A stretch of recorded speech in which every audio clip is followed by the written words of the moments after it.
Hey there, it's Tom Corson-Knowles, #1 best-selling author of Destroy Your Distractions and founder of TCK Publishing.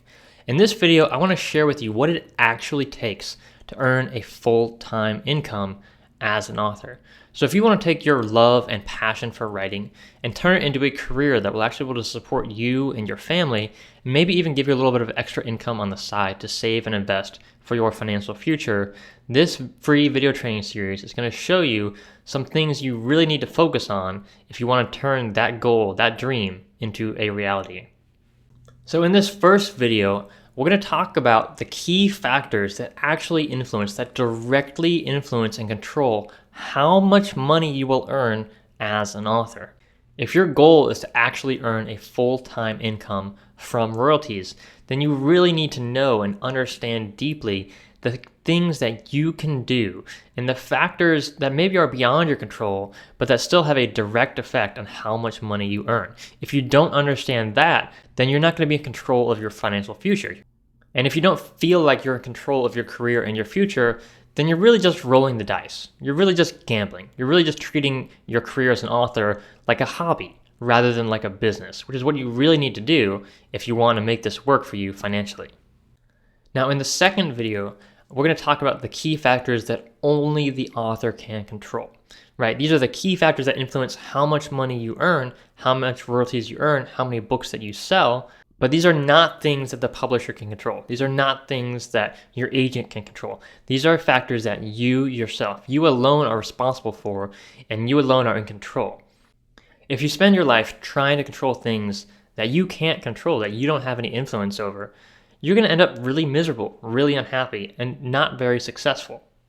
But if you focus on the things that you can control, if you focus on what you can do today to move your career forward in the right direction, and every day you focus on the next step and the next step and the next step, and you focus on what you can control, you will achieve success if you stay on the right path.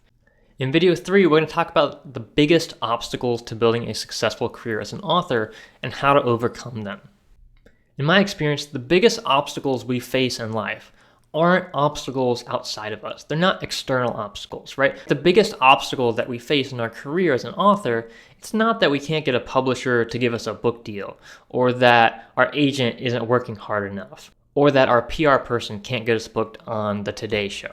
If you really take an honest look at yourself, an honest look at your life, an honest look at your career, you'll start to realize that the biggest obstacles you face aren't outside of you at all. They're actually internal obstacles. Things like your self-confidence, how you feel about yourself, your work habits, how coachable you are, how willing you are to learn and change and grow and evolve throughout your life. So if we can really understand the real obstacles, the real things that are actually holding us back from the success that we're looking for, then we can actually put together a plan to overcome those obstacles, move forward, and make progress. If you're constantly simply trying to solve external obstacles, if you're simply trying to solve external problems your entire life, your entire career, you're not going to make nearly as much progress. And you're just not going to become as successful as you could be if you focused on the big internal obstacles, which are producing the problems for you in the first place.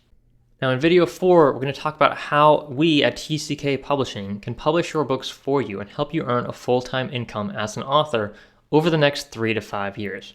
Now, this is not some kind of get-rich-quick scheme or anything like that. If you really want to be a successful author and earn a full-time income from royalties, it's going to take you, on average, 3 to 5 years to actually get there. Now, that's 3 to 5 years of real, hard, full-time work. I'm not talking about writing 5 minutes a day, sending off your manuscript to the publisher by email, and then cashing huge royalty checks. That's just not how it works. But if you actually love to write, if you have an important message and story to share with the world, and you're really, truly committed to getting it out there, to helping as many people as possible, this might be a good fit for you, and we'll talk more about that in the 4th video. So let's talk about selling books, because that's what really matters at the end of the day, because that's what's going to determine how much money you can actually earn as an author. So the question is, why do readers actually buy books, right? If you want to learn how to sell more books, then you better understand who your readers are and why they actually buy books in the first place. So let's take a look at why readers buy books for fiction and nonfiction. So first, let's talk about why readers buy nonfiction books. There's 3 main reasons. If you go out there, you survey readers, ask people why they actually buy nonfiction books, here's the biggest answers, the most common answers you're going to get. Number one is that they had a problem and they were looking for a solution. Right, so maybe a reader is depressed. They have a problem with depression. They know they have a problem. They want to learn more. So maybe they go to Amazon, they type in depression, they see the top best-selling books on Amazon about that topic, and they know they have a problem. They're looking for the solution. They see a book that says it's going to provide that solution, so they go ahead and buy that book. Now, the second most common reason nonfiction readers buy books is for entertainment. So maybe they like the author and really enjoy their writing style. I know many people have read Malcolm Gladwell's books, not necessarily because they love the content, but because they like his writing style. They find it entertaining to read, and they find it's really enjoyable to read good writing. Another common reason why readers buy nonfiction books is for education, right? Maybe we don't have a specific problem in mind, but we just want to learn more. We're curious about the world. Maybe you want to learn about quantum physics or gardening or the history and origins of humanity. Education is a common reason why readers buy nonfiction books, because they're curious and they want to learn. So let's look now at why readers buy fiction books. So number one, you can probably guess, is entertainment. We buy fiction books and we read fiction books because we're looking for a good story. We're looking for entertainment. Maybe we're buying adventure novels because we're looking for adventure. Maybe we're buying romance novels because we're looking for romance, right? It's very simple to understand. Now, another common reason why readers buy fiction books is because they like the characters. Maybe they really relate to a certain character, or maybe they like the setting. If you love France and you see a best-selling novel on Amazon that's set in France in the 1940s, maybe you'd like to read that book because of the setting. This is one of the reasons why understanding genre fiction is so important, because readers are looking for specific types of stories, not just any good story. So even though people might be avid fiction readers, if they generally only read romance, or they generally only read science fiction, or mystery, or thriller, they're probably not going to buy your Western novel, even though it might be an incredible story. It might have hundreds of glowing 5-star reviews. But if it's not in the genre that they like, if they don't like the setting, if they don't like the characters, if they don't like the genre, they're not going to buy that book. Now, all of the reasons we've talked about so far why readers buy books, they're all true. But they're not the truth. Because you see, the real reason people buy books, it's emotional, right? If you look at any studies on buying and why people buy, whether it's books or products or services, the reason we make purchase decisions, the reason we buy something is emotional. We make an emotional decision. We make oftentimes an unconscious decision, right? Our unconscious brain decides for us if we're going to click that link, if we like that cover image, if we're going to look inside, if we're going to click buy, right? Those are emotional and often unconscious decisions that we make. Now, after the fact, we justify our emotional purchases with logic. That's why when you ask people why they buy books, they're going to give you the logical reasons why they bought the book, but they're not going to tell you the true heart, the true emotional reason why they bought the book. Because oftentimes they're just unconscious. They actually don't understand the real motivation, the real reason they bought the book, which was their emotions. So now that we know the reason people buy books are emotions, and that often we make these buying decisions unconsciously, the question is, what really makes a book sell well then, right? Do we have to satisfy the logical needs of our readers, or do we have to satisfy the emotional needs of the readers? And the answer is both, right? You have to do both. You have to satisfy the logical and the emotional brain for your readers. But by and large, the biggest factor is emotions, right? So when you look at what factors actually influence how many copies of your book readers are going to buy, it really boils down to emotions.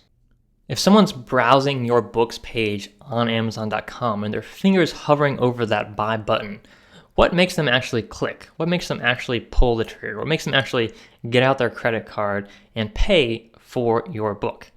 It's the emotions. And so if there's any hesitation, if there's any doubt, if there's any uncertainty there, they're not going to click buy and they're not going to buy your book. So let's take a look at the factors that actually influence how readers will buy your book. Now, before I get into the details of all the different factors, you need to understand that this is about having the right combination of factors. So it's not that any one factor all alone by itself is going to make you rich or wealthy or successful or sell millions of books. That's not how it works. There's no magic button you can push to sell millions of books overnight. The key is to create the right combination, just like a combination lock, just like the combination lock you see on your screen. Unless you line up all the numbers, or in this case, all the letters perfectly, you're not going to be able to open that lock, and you're not going to have the success that you're looking for. So you have to create the right combination of factors in order to create success. So one of the factors you have to understand is distribution, right? Where are your books actually going to be sold? Where are people actually going to buy your books? So if you look at the data right now of where readers are actually buying books, in the United States, 70% of all book sales are made online. And of course, the vast majority of those book sales are made on Amazon.com. And if you look at other countries like the UK, Canada, Australia, Germany, and so forth, about 80% of the book sales are made online in these other countries outside of the United States. So because the vast majority of sales for books today are being made online, we should probably focus on online sales, right? It's the simple 80-20 rule. If you've never heard of the 80-20 rule, it basically states that 80% of the results you're going to get in life come from 20% of the activity that you do. In other words, about 80% of your book sales are going to come from 20% of your activity, or 20% of your books will produce 80% of your sales. Another way to look at it is that 80% of your sales are going to be made online, whereas publishing your book online is only 20% of the possible distribution options that are out there for you. So if you want to make the most money and earn the most income so you can have a full-time income and have a full-time career as an author, you should probably focus on online sales because that's where most of the money is. So now that we understand that most of the money is online, let's talk about some of the factors, the most important factors, all the different combinations that we need to have just right for your book to become a runaway bestseller and for you to earn a full-time income as an author selling books online, right? So when we look at how readers actually buy books online, these are some of the most important factors. First is the book title. We all know that the book title is a crucial piece in helping you actually sell books. For example, if people can't remember your book title, then it's going to be very hard for them to share your book with other people in conversations, which means you're going to get less word of mouth sales. So when you're looking at creating a book title, you really want to make sure it has 3 parts. First of all, it has to be memorable. If people can't remember it, they can't share it. It has to be repeatable. That means that not only can people remember the title of your book, but they can actually repeat it in a conversation in such a way that the other person can understand them. So if your book is full of puns or plays on words or ambiguity, it's going to be very hard for them to understand the book title that's being shared with them. Now finally, your book has to be searchable. That means people can actually go online into Google or into Amazon, type in the title of your book or what they thought they heard when someone told them the title of your book. And when they type in those words or phrases into Amazon or into Google, your book actually pops up at the top of the search results. If all 3 of those things don't happen, you don't make that word of mouth sale. So that's why having a good book title is so important. And those are the 3 of the factors that you really need to look at when you're coming up with your book title. Now you'll notice that on this slide and the next slide, when we're talking about these factors of what actually drives readers to buy books, all the stuff in orange are things that we at TCK Publishing as the publisher have complete control over or some control over. In other words, when we publish a book, we're going to make darn sure that we've done a pretty good job deciding on a book title that's memorable, repeatable, and searchable that will hopefully help you get more sales. Now the factors that are in black are out of our control. We have little or no control whatsoever over these factors, and that's your job as the author. That's where you have the control and where you're in charge to make sure that those factors line up the right way to unlock that combination to help you become a bestseller and earn a full-time income. Okay, now the next thing is your book cover. We all know that a good book cover can help you sell more books. And so that's why it's so important to hire professional book cover designers. That's why it's really important to understand what a book cover should look like in your market. Because if you design a book cover for, let's say, a thriller novel, but it looks like the book cover for a romance novel, it's going to create that disconnect, that emotional disconnect in your readers, where they're going to look at the cover and maybe everything else looks amazing and everything else is perfect and they're ready to click buy, but they look at that cover and unconsciously they think, this book looks a little bit too much like romance. It looks a little too romantic. It looks a little too sappy for my taste. I'm looking for a hard-boiled thriller.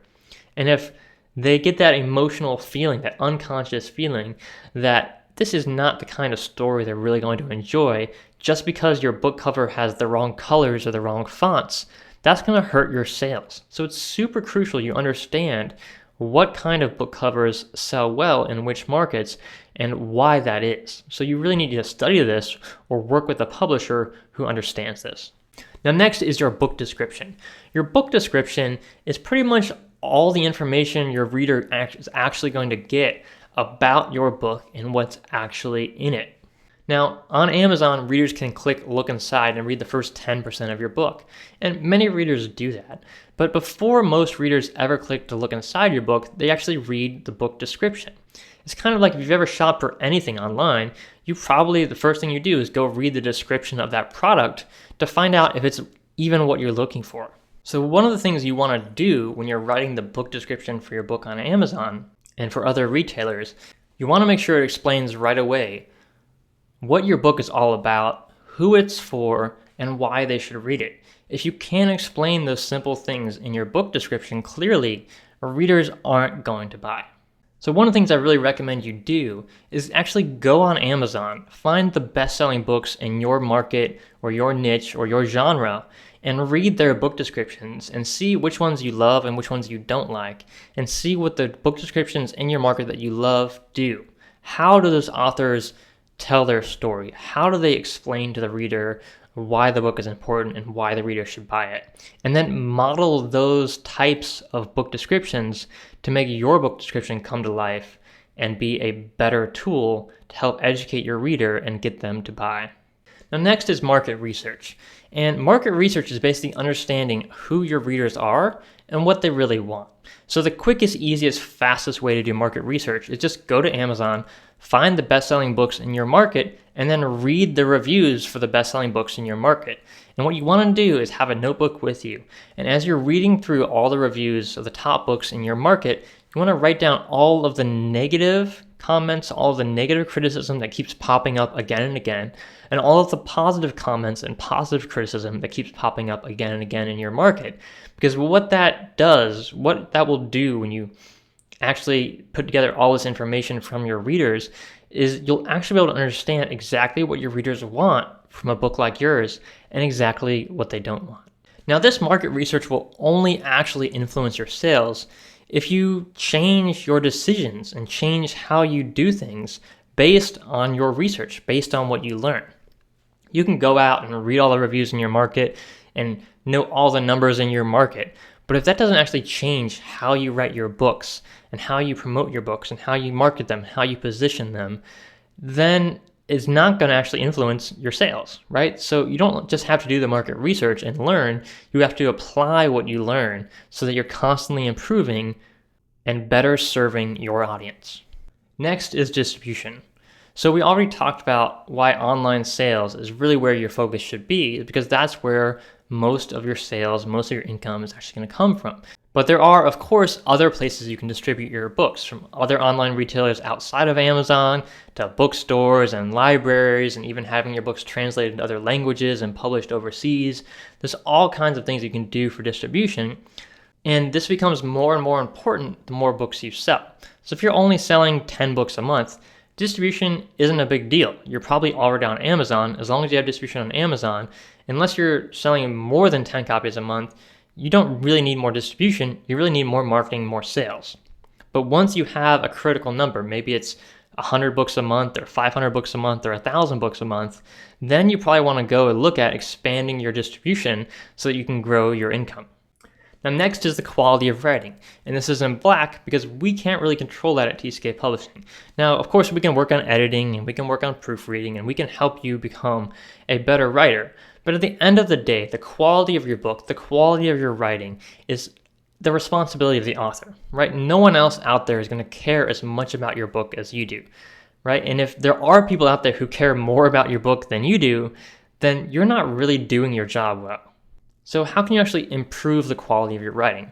Well, there's several ways. First of all, you can study. So underneath this video, there's a link to some articles, some resources, some books that you can read, that you can use, that you can study to become a better writer. Now, in addition to studying, you also need to practice, right? You can't just study and learn and not actually put what you're learning into practice and hope to improve. So you have to do both. You have to study and practice, and that's how you improve the quality of your writing. Now, I don't really care how good your first book is. And that's because if you're serious about earning a full-time income as an author, you're probably going to have to write multiple books. And every time you write and publish a new book, you're going to become better and better and better. So by the time you write and publish your 6th book, when you look back at the first book you wrote, you're probably going to see all kinds of ways you can improve it, all kinds of errors. You're probably going to think, man, I was an idiot back then. Look at all the things I could have done to make my book even better. But you weren't an idiot, you just didn't know. You didn't have all those skills and tools that you learned along the way. And that's just the normal progression, that's the normal progress we all make. The more you practice, the more you write, the more you publish, the better you'll become. You can't just write one draft of your book, hand it off to an editor, publish it, and expect to become a millionaire overnight. That's just not how it works. If you're the author, you're responsible for the quality of your writing, and that means you have to constantly be improving, constantly be working at your craft. That's how you become great, that's how you become the leader in your field, and that's how you earn a full-time income. Now next is editing. We all know editing is important, but how many of us actually do it? A common complaint about self-published books is that they're poorly edited.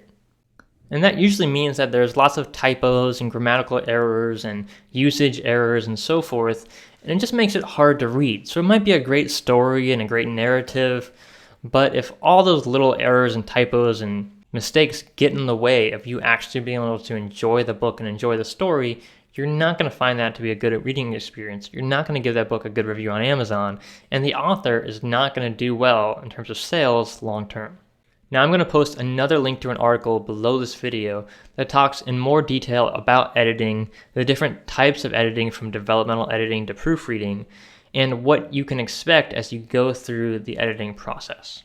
Next is marketing, and this is really a hot topic for a lot of authors because a lot of folks think that it's really the publisher's job to market a book. And really, that's not the case at all. In fact, if you've ever tried to get a traditional book deal, if you've ever written a query letter or a book proposal and tried to get a book published by a traditional publisher, then you know that the traditional publishers require you to have a marketing plan for your book. So unless you're a celebrity or already rich and famous, you're not going to get a book deal without that marketing plan in place. And so that should give you a hint right away that what publishers are looking for are authors who understand marketing and have a plan in place. Now, the best advice I can give you on marketing and building your author platform in the short amount of time we have here in this video is that you really want to focus on what your strengths are. So you've probably heard about Twitter and Facebook and all these different ways that you can market and promote your books.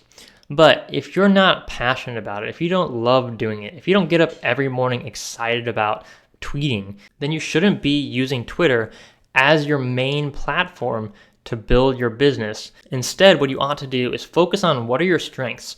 What are the marketing activities that you absolutely love to do, that you could do day in, day out for the next 1 year, 5 years, 10 years? Because if it's something you love to do, you're going to get good at it. You're going to be excited about doing it. And you're going to keep doing it month after month after month. And that's what's going to create success long term and help you earn a full-time income. So if you love speaking and doing interviews, maybe you want to be on lots of podcast shows and radio interviews and TV interviews and do public speaking gigs. Whatever your strength is, use your strengths in order to become a better marketer. That's how you succeed long term.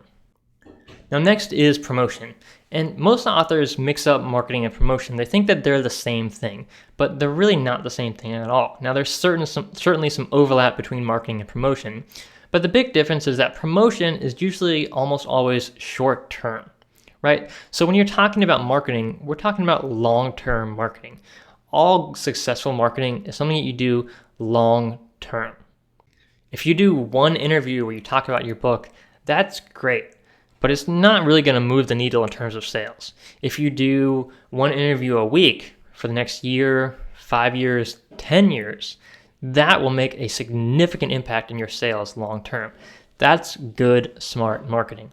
Promotion is generally what you do when you launch a book. So you might have a big promotion campaign where maybe you do 10 or 20 interviews during the time your book launches, or maybe you do a blog tour or a book signing, or pay for an advertisement on BookBub or BuckBooks or something like that. That's promotion, and that's short term. And promotion is great, and promotion is really important, but promotion is not the way you build a long-term sustainable business. Promotion is what you do when you launch a book. It's not what you do day in, day out to build your career over the long haul. Now there's a few more important combinations you should know about. The next one is whether you write in a book series or not. So if you're a fiction author especially, you really should be writing in a book series if you want to maximize your income. Data has shown that authors who write books in a series rather than standalone novels earn about twice as much per book that they publish on Amazon. So if you're a fiction writer and you're not writing in a book series, by switching to writing in a book series, you can essentially double your income per book you publish. Next is the number of titles that you've published. So if you only have one book, well then once readers buy that first book, there's nothing else for them to buy. Unless you have, a coaching services or products that you sell on your website or something like that, all readers can do is buy your one book and then they're done. Whereas if you have 10 published books, after a reader buys the first book, they might go on to buy the second book and the third one and the fourth one and so on. And so you can dramatically increase your earnings by selling more books to the same reader. Now, do not underestimate the importance of this, because this is actually one of the biggest factors that will determine how much money you make as an author is how many books you publish. Now, some of our clients at TCK Publishing only have one book, right? Like our client, Dr. Veronique Desaulniers.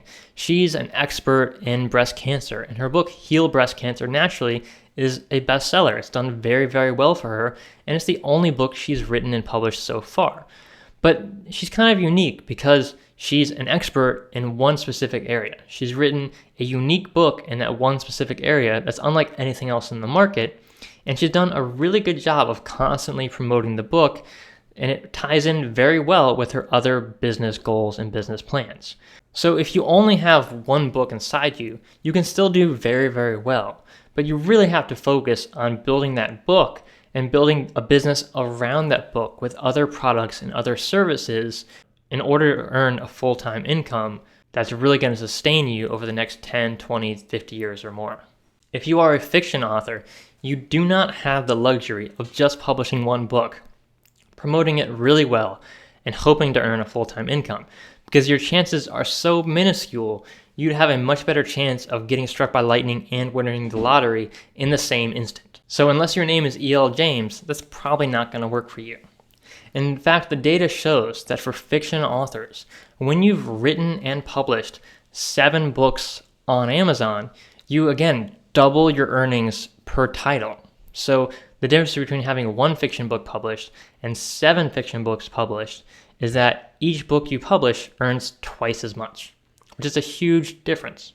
Now remember, we're talking about the combination here. It's not just how many titles you publish, how many books you publish, but when you factor in this one factor, this one combination, with all the other factors we've talked about so far, and a couple more we're about to talk about, that's where the magic happens. That's where sales start to skyrocket, and that's where you start to earn that full-time income.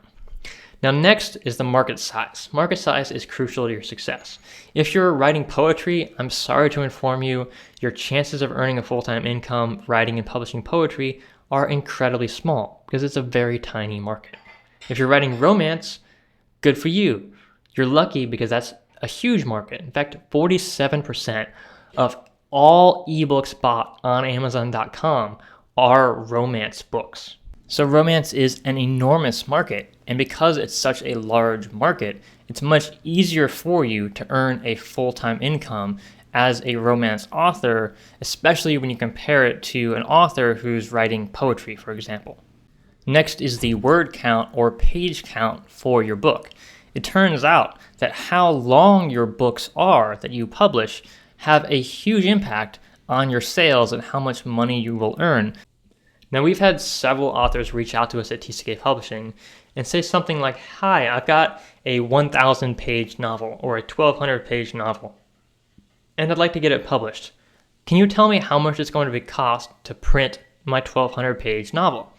And the answer is, we don't print 1,200 page novels because it's so expensive. You need a specially designed printer, and the cost of actually printing that book and distributing that book to the reader is going to be more than any reader would actually pay to read it. So it's not a winning strategy. Now, of course, you can publish a 1,200 page book as an ebook all day, every day, without really any extra cost, other than, of course, it's going to take longer to edit it and format it and so forth, but you don't have the hard costs like you do with printing a 1,000 page book. Now, this is one of the reasons why, if you look at any traditional publishing firm, when you go to their submissions page, they'll tell you what the word count or page count must be for them to accept your book. Now, if they're not accepting submissions because they only work through literary agents, then if you go to those literary agents pages, they'll tell you what the word count or page count needs to be in order for them to consider representing you and helping you sell your book. So generally speaking, if your book is over 400 pages, it's probably too long. Now, you can maybe get away with 500 pages, but when you get to 600 pages or 700 pages, you're really going a bit too far.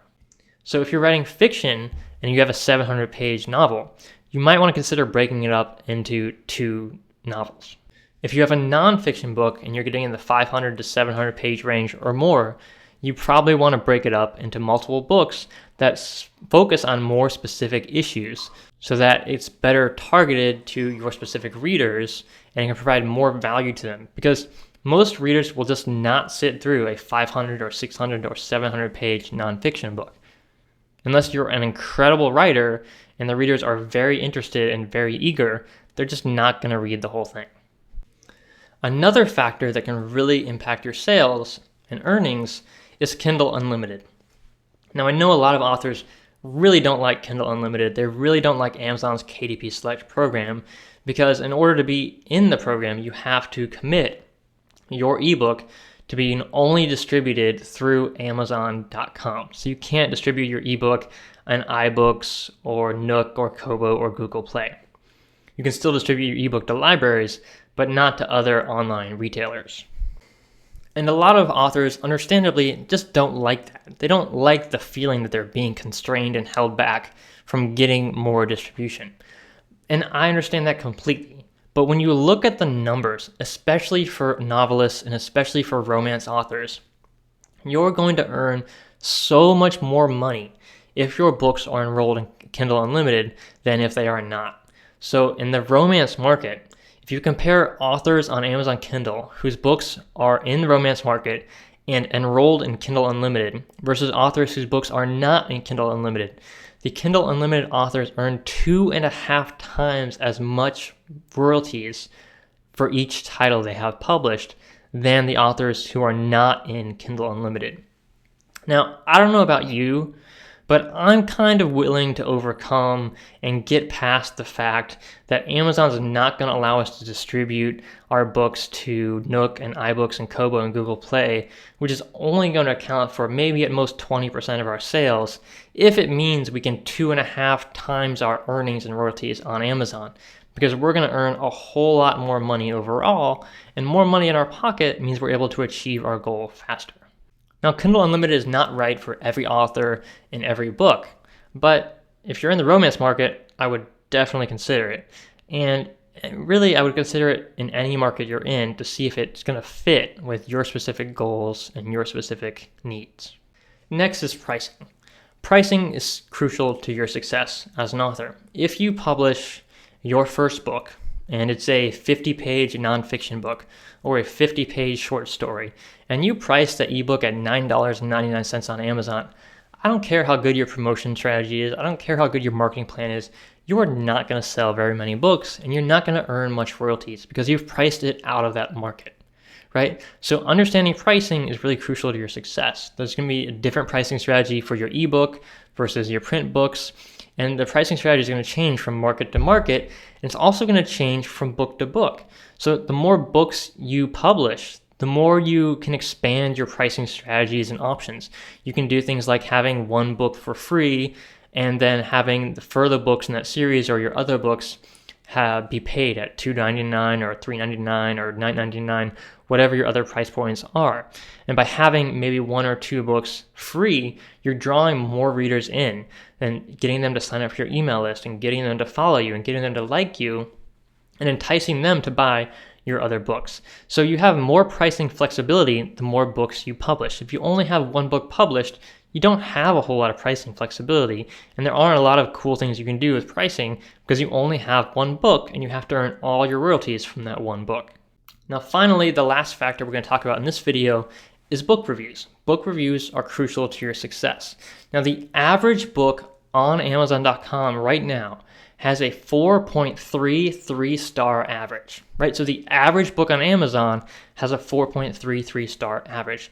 That means if your book on Amazon has a 4.2 star average, it is a below average book, right? It has been reviewed by reviewers and they are saying that your book is below average. Now, if you only have like 5 reviews or 10 reviews or 12 reviews, that's not really enough to give you a real average of the real value that readers see in your book. Until you get to about 30, 40 reviews, you don't really know how good your book actually is. Now, if you have 10 reviews and 5 of them are 3 stars or less, then you probably have a pretty good feeling there that there's something wrong with your book. Maybe you need to work on editing, maybe it's not right for the market, maybe there's other issues with the book that need to be fixed and improved in order for readers to view it more favorably. But until you really get 30 reviews or more, you don't know the true average review, the true star average of your book, and you can't really determine the true value of your book. Once you have enough reviews, let's say your average review for your book is 4.5 stars. Basically, readers have said, hey, your book is better than average. Your book is really good, and we really like it. Now, you'll always get a few critical reviewers, a few negative reviewers. No matter how good your book is, you're always going to get some 1 and 2 and 3 star reviews if you get enough sales and get enough reviews. That's just the nature of the game. But if your average book reviews is 4 stars or less, or 4.1 stars or less, readers are basically saying, hey, your book, it's below average. Right? And so maybe a good segment of your readers are actually saying, hey, we love the book. That's why you have a 4-star average, right? Lots of people actually really like the book. They found it really valuable. But what it usually means when you're around the 4-star average or 3.8-star average, somewhere in that range, it usually means there's a segment of your readers that are really unhappy, right? They're not satisfied with what you've offered. And there can be all kinds of reasons for that. Again, it could be editing errors or formatting errors. It could be a problem with your storyline. There's all kinds of issues that could cause readers to not be happy with your book. And so the way you actually find out is just simple. You just read the reviews for your book. And again, if you've done your market research ahead of time and you've read the reviews for your competitors' books, you can find out as well. You can find out even before you ever publish your book what your readers are looking for and what they're not looking for. And you can modify your book to suit your audience, to suit your readers' needs. So if your book is below average, then you probably want to go back and improve it. Making just a few tweaks here and there can make a huge difference in your reviews and can make a huge difference in your sales long term. Now remember, all of the factors that we've covered in this video so far, they're all important to your success. Again, it's not a matter of having the right pricing strategy or having your book in Kindle Unlimited or not. It's a matter of all of these factors coming together, all of these factors working together. That's what's really going to set you apart from the competition. Anyone can have a good pricing strategy for a book. Anyone can write a book with good reviews. anyone can write a romance novel in a big market. It's when you factor in everything together. That's what sets your book apart from everyone else. That's what gives you that unique book on Amazon that people talk about, that people love, that people share, and that continues to sell day after day, week after week, month after month, year after year after year. And that's how you earn a full-time income as an author, by focusing on all the important pieces, not just one or two. In the next video, we're going to talk about where you need to focus your energy and effort as an author in order to be most effective and ultimately sell the most books. And we've talked about a lot of different factors in this video that will determine how many books you actually sell. But you're not going to be in control of all those factors, especially if you have a publisher like us at TCK Publishing, or a traditional publisher, or someone else. So you're not going to be in control of every single factor that exists. But there are some things that you're always in control of. And if you focus on what you can control and you focus on improving, you can continue to grow and continue to sell more books and continue to do better. Now, if you have any questions at all about the content in this video or the following videos, just post them in the comments below, and we will do our very best to get you the information you need to succeed and make sure you have what you need to move forward in your career and achieve your goal of earning a full-time income as an author. Again, my name is Corson-Knowles. I'm the founder of TCK Publishing. Thank you so much for tuning in and watching this free video training series. I'll see you in the next video. Have an incredible day. Talk soon.